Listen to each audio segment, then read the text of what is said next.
Okay, students, so you must have gone through lecture number 33, and I have completed the metamorphic part. The part that remains is what is called in the field of structural geology, which is nothing but deformation in rocks. So this is what we will do before we wind up. Deformation in rocks. And this involves two dominant types of behavior of rocks. One is called faulting and one is called folding. So essentially this relates to a process of faulting where rocks behave in a brittle manner, and there are conditions where rocks behave more ductile fashion. So our topic, which will involve quite a bit of things, I hope to finish it in 3 lectures, but I don't know, I might have to spill over. But whatever it is, it talks of deformation in rocks, involves faulting, which is an example of brittle deformation in rocks, and folding, which essentially involves ductile deformation in rocks. Now, you must have understood by now that say for example, when you are walking from one place to the other, you're actually deforming. In order to move from one place to the other, you have to vacate one space and you have to go into another space which is filled up by air. So what happens? All the while, you are displacing air. I'm waving my hand, obviously I'm displacing the air around it to make room for it. So what happens when, say for example, there is mantle convection? You must have been hearing the term, mantle convection. So this is movement of a material at a point, at a place in time, to another point at a place at another time. So obviously when it has to move, it has to displace matter.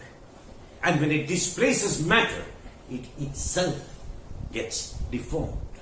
We don't see this deformation, we don't feel it, but there is a very, very sensitive instrument, I think. You will be able to find out that you deform yourself. You see it better when you're swimming in water. It deforms your body. It deforms your face. It deforms your skin. So this is an important fact, that when you're dealing with a dynamic arc system, where there is a mantle convection, there is core convection in liquid, mantle convection in a very low viscous liquid, and the crust is moving piggyback, the lithosphere is moving piggyback on the convecting mantle. And when it does so, it is sometimes approaching each other, so there's a shortening, sometimes there's a rifting apart, so there's extension, and sometimes they're sliding past each other, and therefore there are different ways in which the rock, different thickness of the rock and the mantle and the core is getting deformed. So we would try to, this is my ultimate aim, is to try to tell you the basics of why rocks deform. It's an extremely mathematical subject, by the way. Why rocks deform, and how do we recognize different faults, folds, etc. What do we expect? How is it related to strain? So this is what is our aim for this section of this series of lectures, with which I will conclude the class. Now, in doing so, we come to the first very famous diagram that I'm sure all of you have seen somewhere. And this is the very famous diagram of stress versus strain.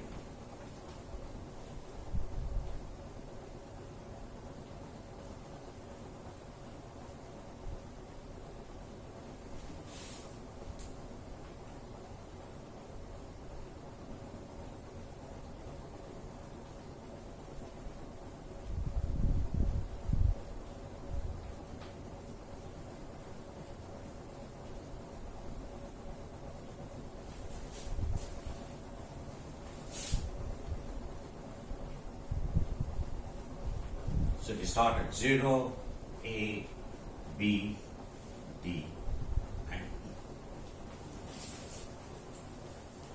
So we have these segments 0 to A, where the curve, if you apply stress, the rock gets strained, and the stresses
and we have several names here.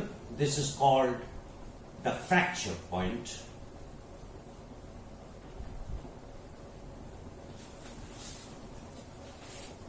This is called the ultimate tensile strength of the rock. This is called the proportional limit.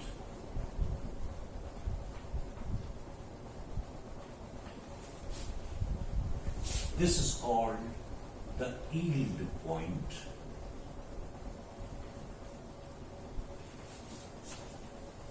So this part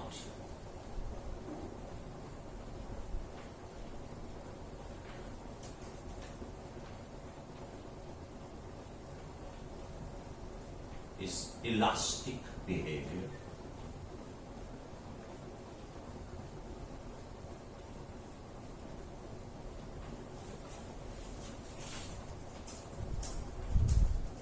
Plastic behavior.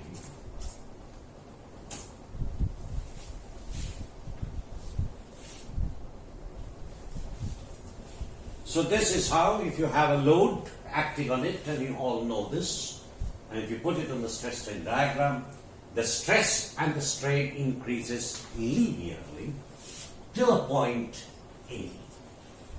And this ratio is obviously a straight line, which is stress by strain, and this follows Hooke's law. So this is what is called the elastic behavior of rocks. This is typical when you have a rubber and bend it, and if you remove the load, it returns to its original position. That is what it is. So you have what is called a elastic behavior, and this is called elastic limit also. But the elasticity of the rock or the material that you are investigating, that can run up to B, a point which is an inflection point here, run up to B, where even if you reach B, you will be able to come back by the same stress strain diagram. So Hooke's law is followed till A, but the elasticity may continue up till B, but when you remove the load, the stress and the strain go back to point 0. So this is what is called the yield point or the elastic limit, although from A to B, Hooke's law is not obeyed. And then what happens? You are in a zone from B to D. From B to D, you can see, if you apply more stress, the strain in the rock increases dramatically. So you apply more stress or more load, the stress does not change, but the strain increases manifold. Till you reach this point, which I have marked D, which is called the ultimate tensile strength. But the point is, if you have a point C here, in the plastic zone, and if you draw a line parallel to the hook's elastic limits, then you come up with this situation. If you have a rock here, so if you have a point here, then if you add the load and remove the load, then what happens?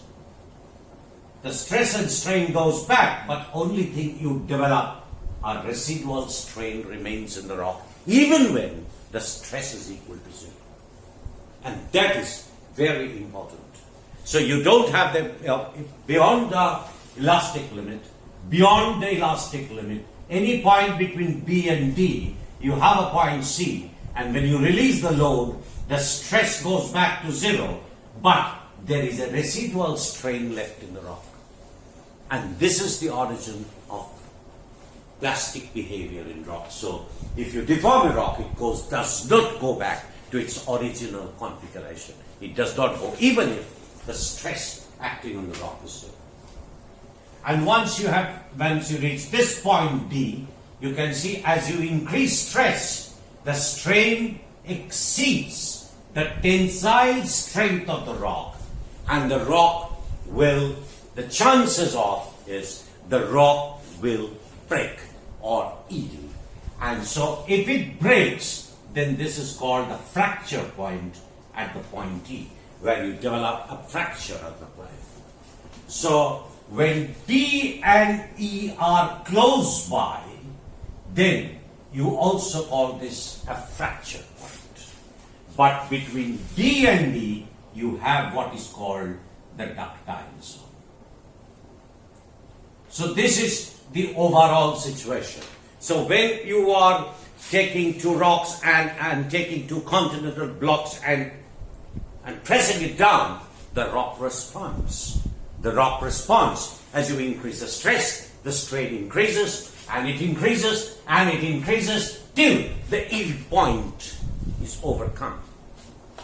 And once the yield point is overcome, then of course you have moved into the plastic behavior of rocks, where even a small amount of stress would allow the rock to plastically flow. Now what happens is now rocks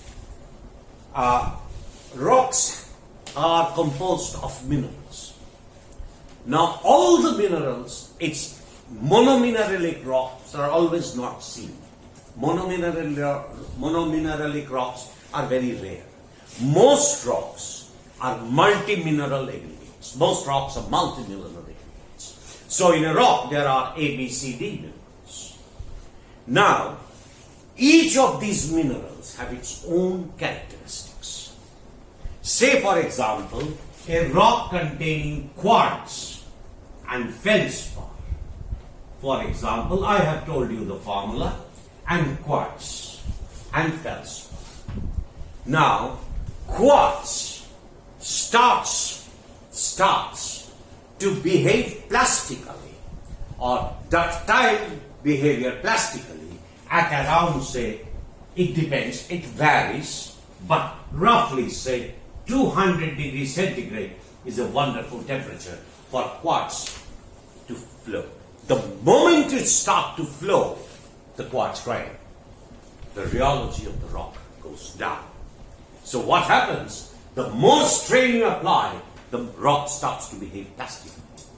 But below 200 degrees centigrade, the rock does not behave plastically.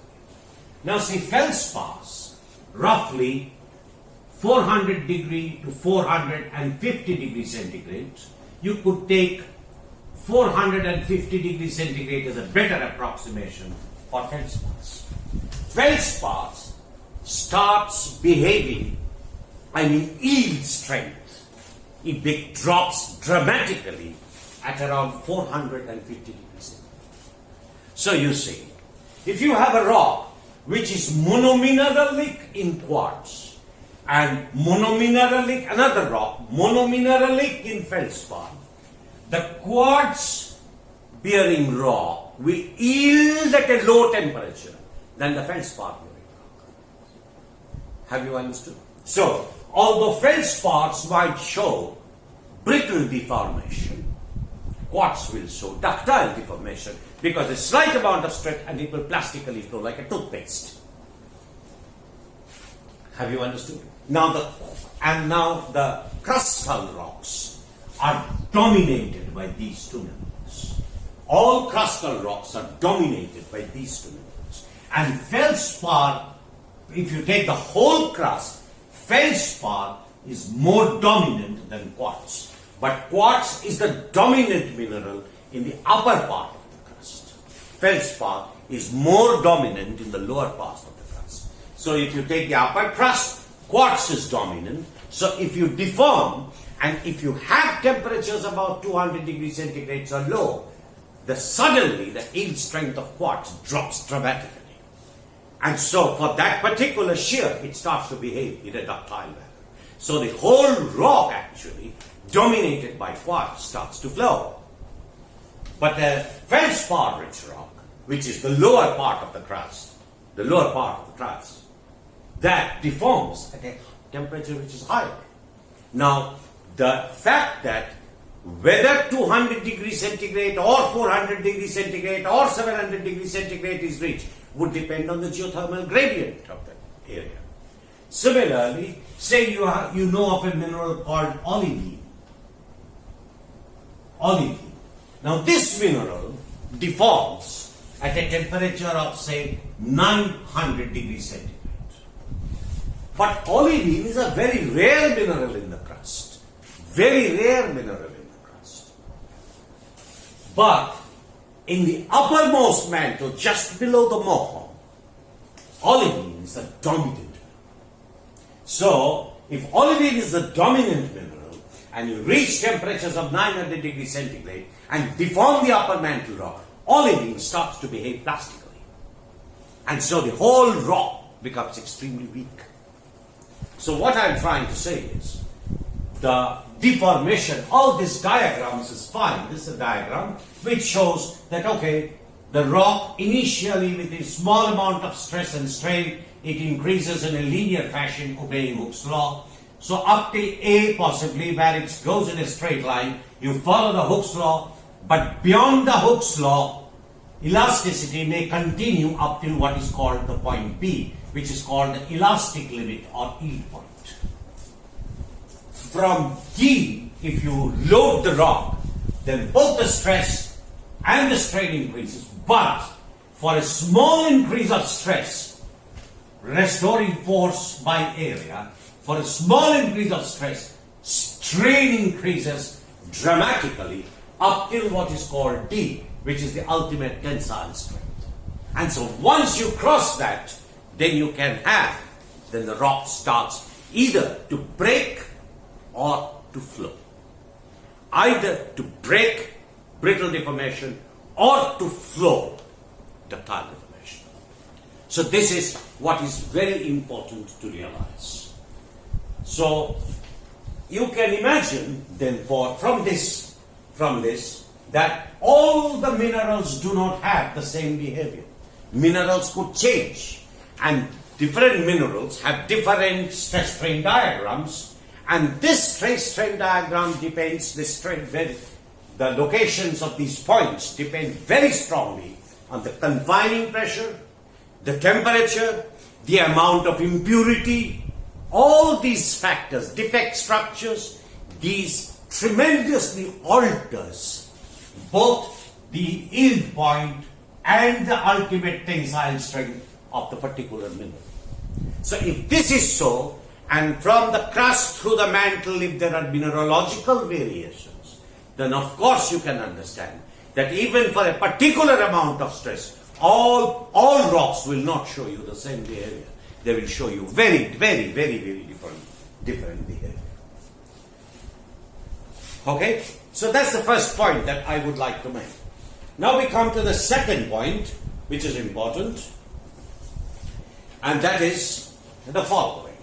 So I understand that you have followed this, that when you deform a rock or load a rock, stress by strain increases, so you have an elastic limit. After that you have a point B where Hooke's law is not followed, yet if you remove the load, the rock comes back to this position with at stress is equal to 0, strain will be equal to 0. But beyond this point to D, if you have a point anywhere on the stress strain diagram and you draw it parallel to the Higgs law, you generate a residual strain even if you have removed the whole stress field. So you have a residual strain in the rock even though the stress becomes equal to 0. And then you have the tensile strength and finally the fracture point. When the fracture point is close to D, you get what is called the brittle deformation, and when it's farther from D, then you have a ductile zone, like it follows. So we go to the next section. And this is of interest to us. I have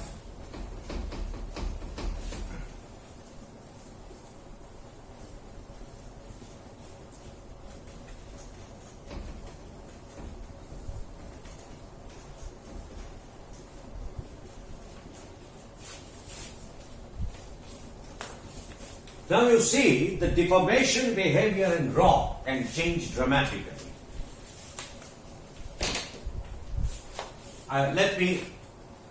This diagram that I am going to draw now is an extension of the last diagram. So here you have stress and strain.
This is what has happened.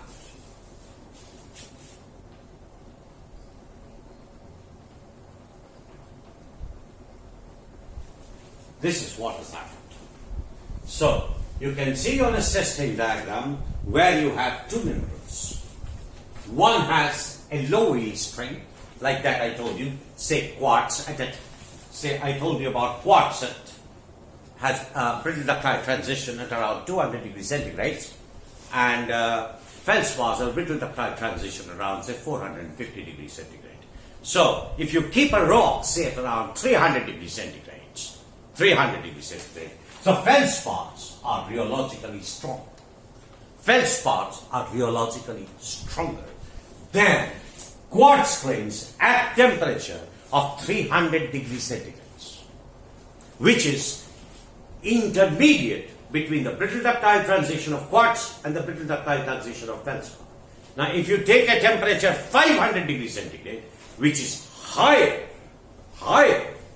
than the brittle ductile transition of both quartz and feldspar, then both quartz and feldspar will have low yield strength. So this graph that you're showing is only a Keynesian graph at a particular confining pressure for a particular set of impurity at a particular time of temperature. So ideally, if you have a mineral with low yield strength, then if you have a pipe before and if you stretch it, this will show here necking. And if you remove the stress and if you remove the load, it will still have this preserved. the necking will not go off. That is because it has crossed the elastic limit. Have you understood? That is, so this, even if you remember, if you remove the stress field to zero, the shape would not change. It will not spring back to its original position. It will not do. It will remain like this. So that means what? That means what? That, and here, if you have the same pipe, have a high yield strength here, where the yield strength is very close to the brittle deformation, brittle point where it breaks down. So if you tear this off, it will simply break. It won't neck. It won't neck. So what will happen? This mineral will show evidence of brittle deformation. Brittle deformation means no plastic deformation. And the quartz mineral, which has a low temperature at 350 degrees centigrade. Remember? 350 degrees centigrade. Here, quartz will show necking or ductile behavior. Evidence for ductile behavior. But if the temperature was greater than brittle ductile transition of both quartz and feldspar, then of course both would also show the same structures. Both will show ductile behavior because quartz and feldspar both will behave brittle. Or if you take a low temperature, that means closer to the Earth's surface, low temperature, then both lower than 200, then quartz and feldspar will both show evidence of brittle deformation. So it depends. The rheology of the rock will depend on the confining pressures, on the temperatures, on the defect structures, many other things, the compositions, many other things it will depend on. But essentially, this is what is important. That all minerals do not have the same stress strain diagrams, and even a particular mineral has variations depending on temperature pressure conditions. Now what happens, and the next diagram is quite interesting. Say for example, this is kilometers, depth in kilometer, and this is 10 kilometer depth in kilometers, and this is 20 kilometers, let's say, and we take a diagram like this.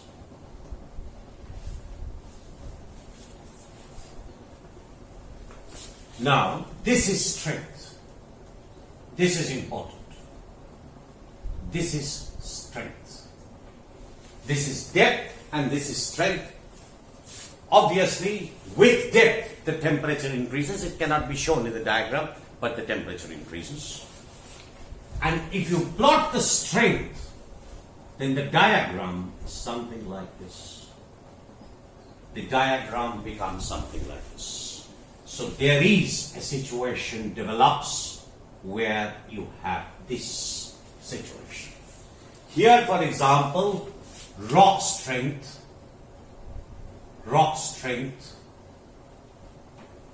increases with depth.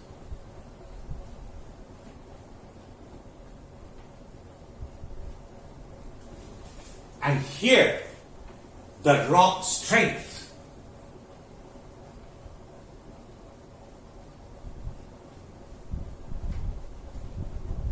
decreases with depth.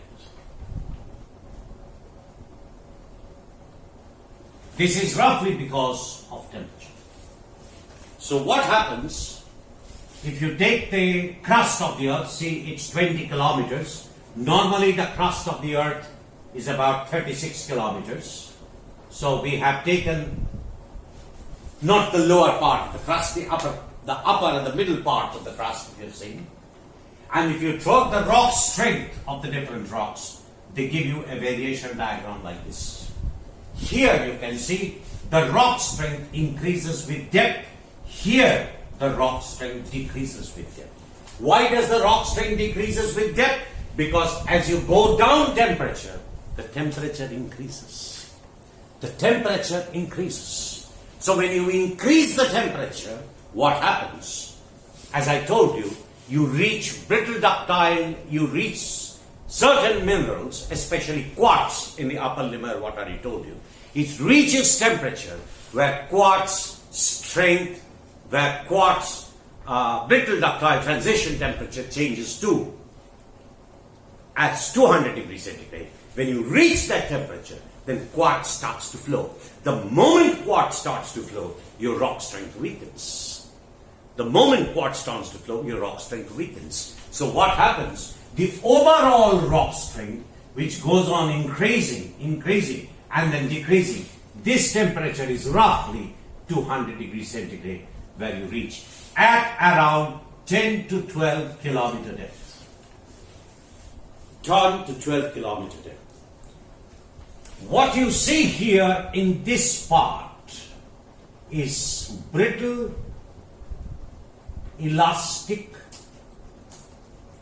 behavior of rocks. And here you see ductile behavior of rocks. That's what happens. And this zone is the brittle ductile transition temperature. Brittle ductile transition. Brittle ductile transition occurs here. Here the structures will be brittle, it will break. Here, it will break. Here, the rock decreases with temperature. Here, the rocks will bend. So here, rocks will break and rocks will bend. This is folding and this is folding. Rock breaking is folding. Rock folding, bending is rock folding. So you can understand that bending is because of the residual strain that I drew from point C in the last diagram. That is why it remains bent. It does not snap back to the original position. Why? Because it has crossed the elastic limit of the rock. If it was still in the elastic limit, if it was the range of the elastic limit, then it would go back. When stress is zero, remove the load, stress becomes zero, strain will become also zero. But when you cross the elastic limit, remember our point B on the earlier diagram, then of course there is certain amount of radial strain. So that bend of the rock remains as a fold. So faulting is like this. We were drawing before. So this is the fault plane, this is the bed, this is the bed, that's the fault. No bending. But for folding, initially the layer was like this, and then the layer was folded. So this is the main difference. You break the rock, this is called faulting, where you can see there are variations, there is no bending, just translation across the fault lines. And this is folding, where you have a layer and it is folded and remains so. It does not snap back into its original position because it has crossed the elastic limit. But it has not reached the age strength for it to break. It didn't. So that is the most important thing. So here you get mostly faults. And here, you get folds. So here, in the upper part of the crust, above 10 kilometer depth, 10 to 12 kilometer depth of the crust, you get folds, you get faults. And below 12 kilometers, in the brittle ductile zone, the rocks bend. So you have both faulting and folding, but whether a rock will fault or fold, that will relate to the mineralogy of the rock. Have you understood? Because ultimately, the bending of rock faulting or folding of the rock would depend on one of the important parameters, stress, strain, everything included, one of the important factors is the rheology of the rock itself. And the rheology of the rock itself is dictated by the rheology of the minerals that compose the rock. Now, just before we finish off this part, another diagram.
Now, this is an important diagram.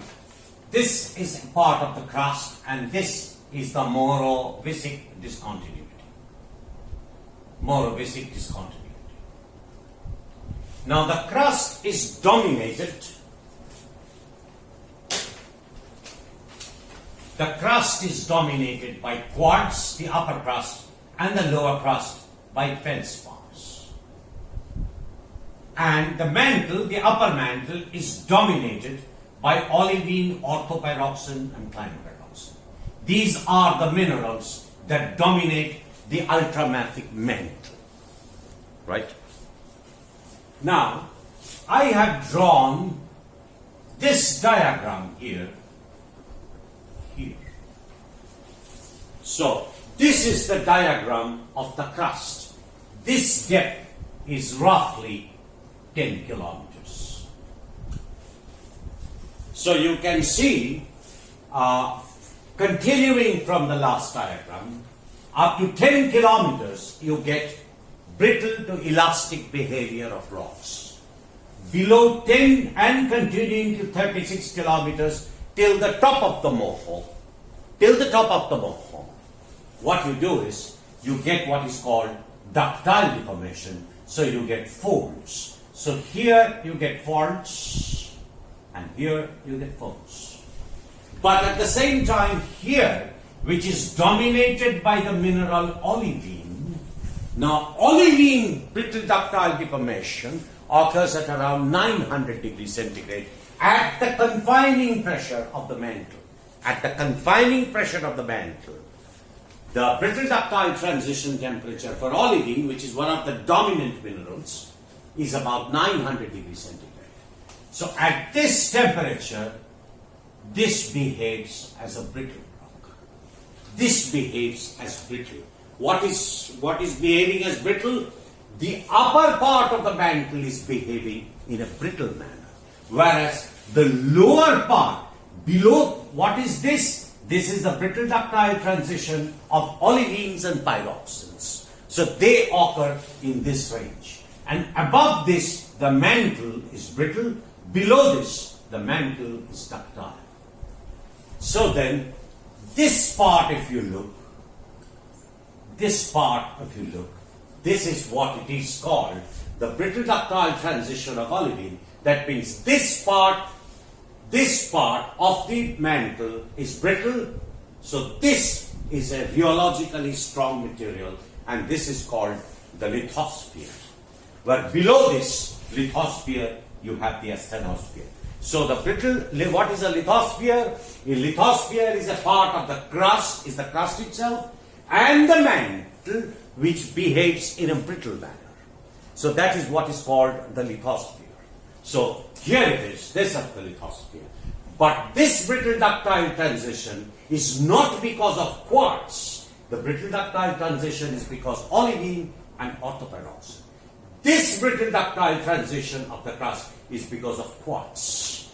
So you must remember this, that the brittle ductile transition temperature is very, very crucial. That depends on the minerals, the composition of the minerals, the structures in the minerals, and the confining pressure of the mineral, let alone stress acting or the load acting on the rock. Right? So, what we see now is an important point that we have reached right now. That in the rock, depending upon the rock strength, the shear stress, the shear strain, and the rock strength, which is again a function of other parameters, rocks may behave either in a brittle elastic fashion or it could behave in a ductile fashion. Once you cross the yield strength of the rock. So obviously, as I have shown you here in a fault plane, you have a plane here, which was originally continuous, it has been faulted. So what you have done, you have generated a new plane. What it was here, there was a particular plane, and this plane was folded. So what has happened? The orientation of the original plane, if it is folded, the orientation of the plane changes. So, essentially in structural geology, we will be dealing with planes which are not planes, which are curved planes, new planes, etc. We will be dealing with planes, and when two planes intersect, they will intersect along a line. And so, you are dealing with lines. So, you are dealing with lines and planes in structural geology. Right? Whether you're in the brittle domain or in the ductile domain, whatever you're doing, you have to have a mechanism to study planes and lines in a rock. And you find them very common.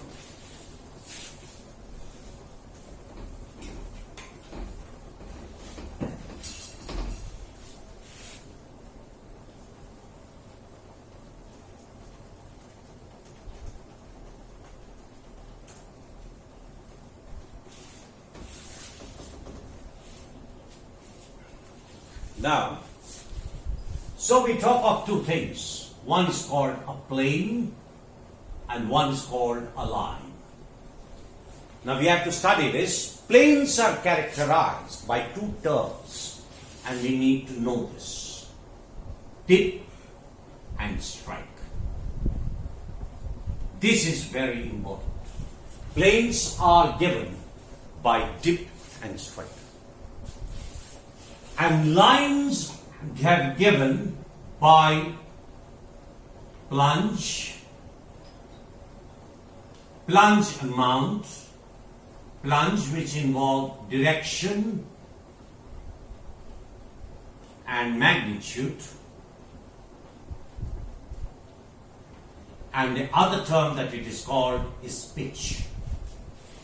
We have to deal with these terms, dip and strike. Now,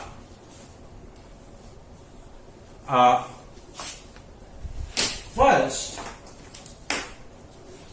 let's talk about, just a moment.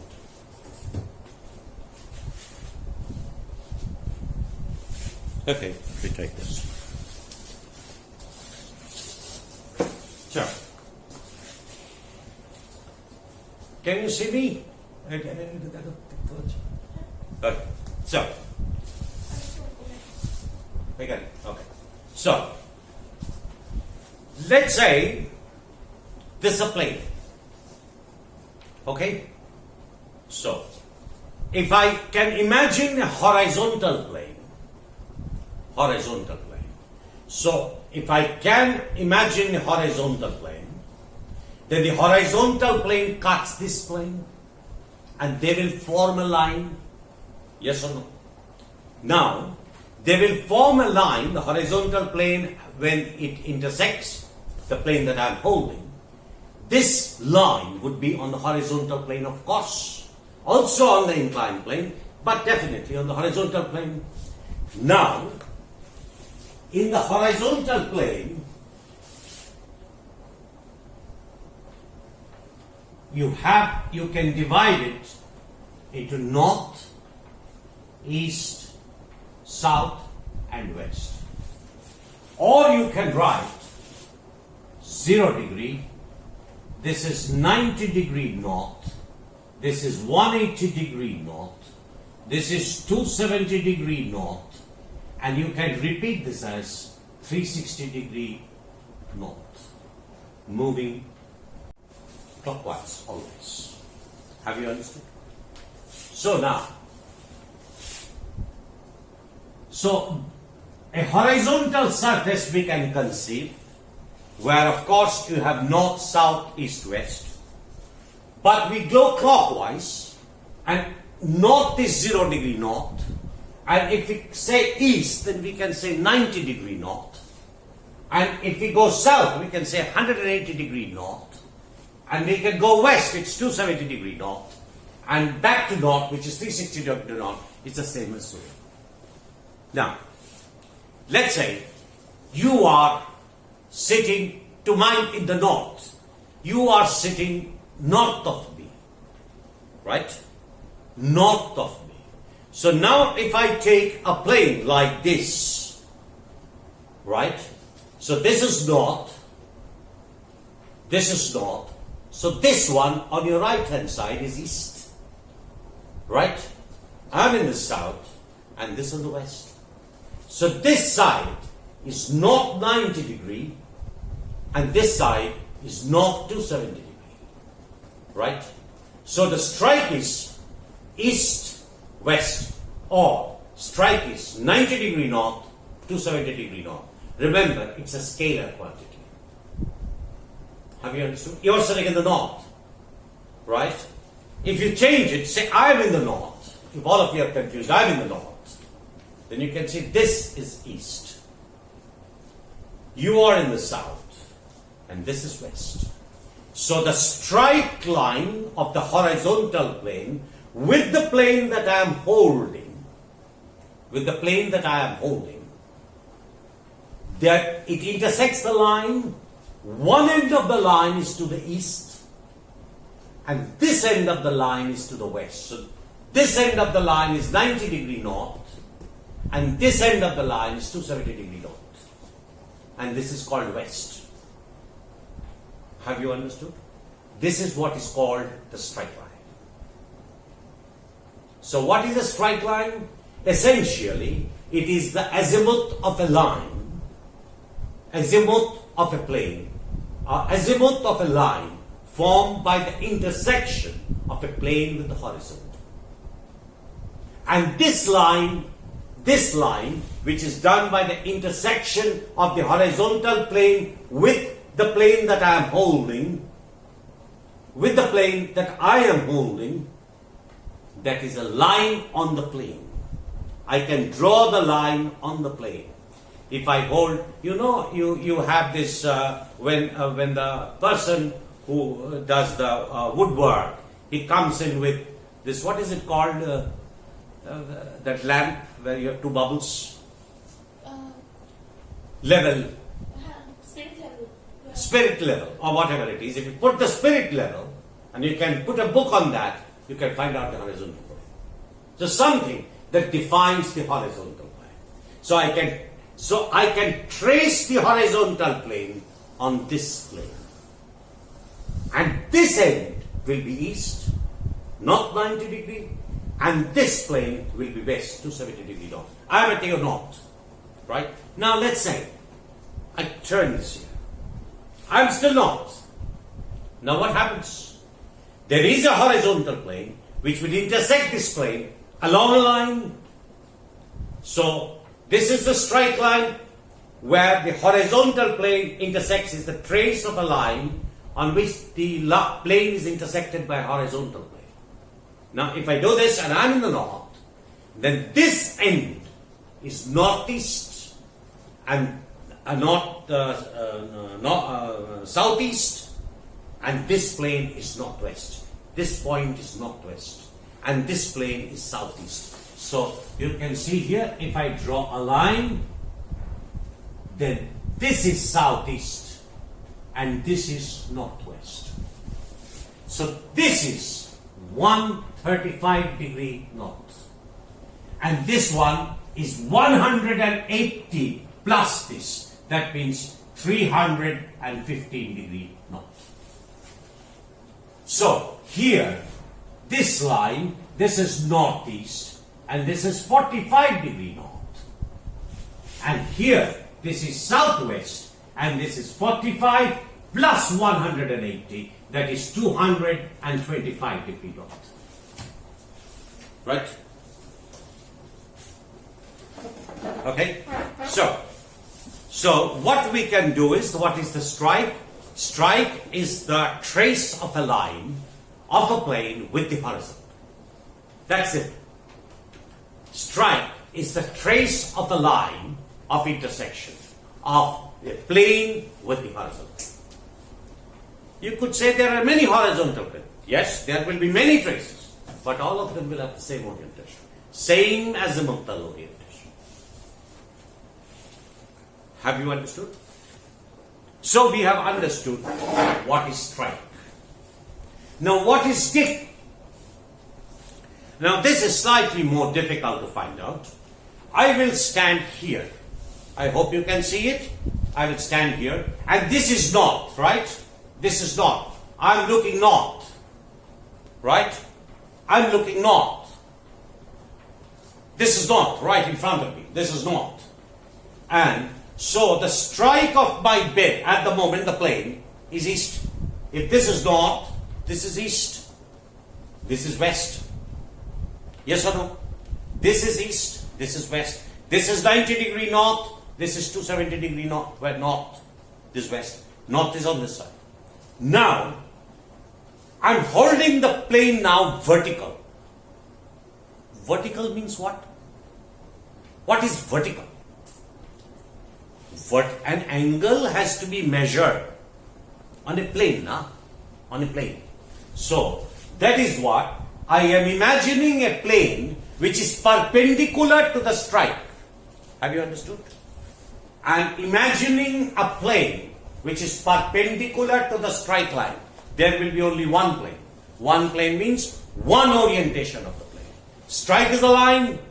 So, say for example, if you have a point, then it will intersect a plane. You will have a unique plane on that. So once you have a strike, you draw, imagine a plane which is perpendicular to the strike line. And that will be vertical plane. Have you understood? That plane would be vertical plane. Because the strike line is horizontal always. Because it's the horizontal plane. So, if you have to imagine a vertical plane, then it has to be perpendicular to the strike. So the vertical plane is now north-south. Because my plane, the strike line, is east-west. So the vertical plane has to be north-south. And so now you see, now you can see it better. You see that dip is the angle made by the plane with the horizontal measured on a vertical plane. Mark my words. Dip is the angle made by a plane with the horizontal measured on a vertical plane. I've already constructed the vertical plane, which is perpendicular to the strike. So now, you see, this is the horizontal. This is the horizontal. This is the plane. This is the horizontal. Here you see the dip is 0 degrees. And as I increase, you can see the dip is closing on to 90 degrees. And if I do it this way, then it is dipping on this side. Previously, it was dipping towards north. This plane was dipping towards north. How much? Maybe 10 degree, 20, 30, 40, 60, 70, 80, 90, all towards north. And then on this side, now it's no more north. It's dipping 80 degree towards south, towards me, because north is there. So with a strike, with one strike, you can construct innumerable planes. Hold the strike and you can construct innumerable planes. One, if the strike is east-west, then the dip has to be either north or to the south by an amount of magnitude. So what happens if you have a strike, say for example, I write strike. What is the strike? Say the strike is 120 degrees. 120 degree and therefore 300 degree north. That's strike. Of course, it's a strike. So, if I take this as the north, then 120, 300, this will be the strike line. This is 120 end, this is 300 end, if this is north. Perpendicular to that, either here or here, is the dip. Remember, the plane vertical, the dip. Say, if it is dipping this way, then, if the strike is like this, then this is dipping towards northeast. If it is dipping this way, then it's dipping towards southeast. Right? Southeast means this is dipping towards 120 plus 90. That is dipping towards 210 degree north. And here 120 minus 90. That is dipping towards 30 degree north. Right? So, either you dip 210 degree north or you dip 30 degree north, because the strike has fixed. Your vertical plane has to be this. You can't have any more vertical plane. And you write, say for example, and instead of this, you write 30 degree towards 210 degree north. That means, if this is north, as I was doing it, or maybe I can now stand in front, what should I do? 120? North is there. Okay, north is here. 120. This is north. East. This is 120. And it says 30 degree towards 210 degrees. That's the orientation. This angle is 30 degrees. This angle is 30 degrees. Have you understood? This angle is 30 degrees. Measured on a vertical plane. If you take any other plane, the angle will be much less. So that is why dip is a very unique, strike and dip are very unique thing. Now remember, the difference between strike and dip is, strike is a scalar quantity, but dip is a vector quantity, because it says 30 degree, which is the magnitude. 30 degree means the angle between the horizontal and the plane measured on a vertical plane. 30 degree towards 210 degree north. Direction and magnitude. So dip is a vector quantity. Okay, I think I will stop here. We will continue in the next lecture.